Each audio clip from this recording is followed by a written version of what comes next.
बंगस valley के अंदर सारी ज़मीन जो है वो फॉरेस्ट की है।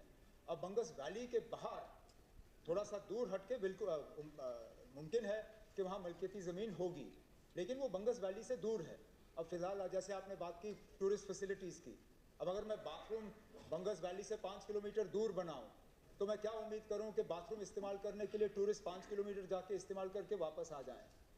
जो फैसिलिटीज़ बंगस से बाहर हम क्रिएट कर सकते हैं, जिस तरह मैंने ऑनरेबल एमएलए साहब से कहा, अकोमोडेशन, रहने की जगह, वहाँ पे मिल्कियती ज़मीन पे अगर कोई प्रपोजल आ जाता है उसको एग्जामिन करके मंजूरी दे देंगे।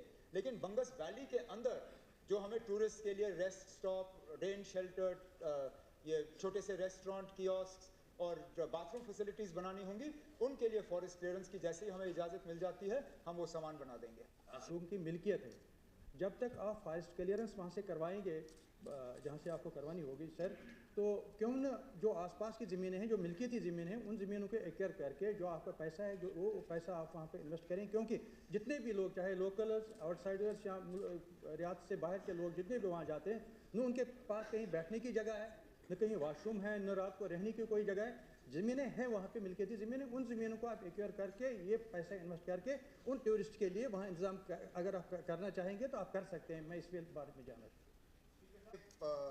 परिवेश पोर्टल का इस्तेमाल ये हमारी एक नई मजबूरी बनी है। 2019 से पहले ये हमारे ऊपर लागू नहीं था। हम फॉरेस्ट क्लियरेंसेस के एप्लीकेशन यहीं रिसीव करते थे, उन्हें यहीं एग्जामिन करते थे और यहीं से डिस्पोज करते थे। लेकिन 2019 के बदलाव के बाद ये परिवेश पोर्टल का इस्तेमाल अब लाजमी जम्मू कश्मीर पे भी बन गया है। अब हर फॉरेस्ट क्लियरेंस के लिए न सिर्फ यहाँ पे अप्लाई किया जाता है, बल्कि ऑनलाइन पोर्टल के तहत government of India ministry of forest and environment से भी इजाज़त मांगने की ज़रूरत पड़ती है। हकीकत यह है कि उस इजाज़त को हासिल करने में वक्त लगता है।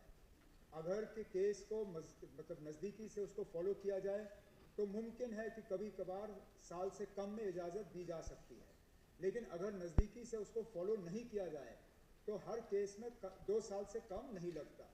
अब टूरिज़्म डिपार्टमेंट से कहा हुआ है कि बंगस को देखते हुए, बंगस के टूरिज़्म प्रमोशन को देखते हुए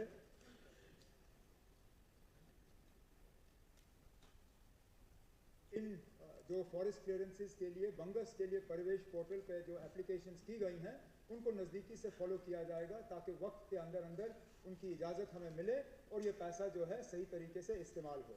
19 सिर्फ 19 को रजिस्टर क्यों किया गया है, तो टारगेट क्या रहेगा 2025 में? और तीसरा ये कि क्या बंगस फेस्टिवल जो है क्या आप ऑर्गेनाइज करना चाहते हैं इस साल, और क्या हर साल बंगस फेस्टिवल कंडक्ट होगा? Thank you.